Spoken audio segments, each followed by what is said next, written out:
हाँ जी, आज खाने में क्या बनाना? खाने में आज मलाई मशरूम बनाओ, लेकिन रेसिपी मैं बताऊंगा। चलो तो उन्हें स्टार्ट करते हैं, आ जाओ।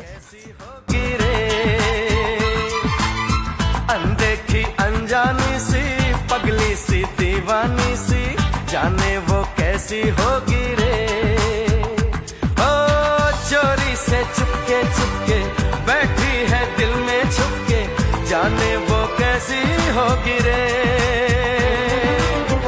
अनदेखा अनजाना सा पगला सा दीवाना सा, जाने वो कैसा होगा। कैसा है? सुपर। 10 में से कितने नंबर? 10/10 नंबर।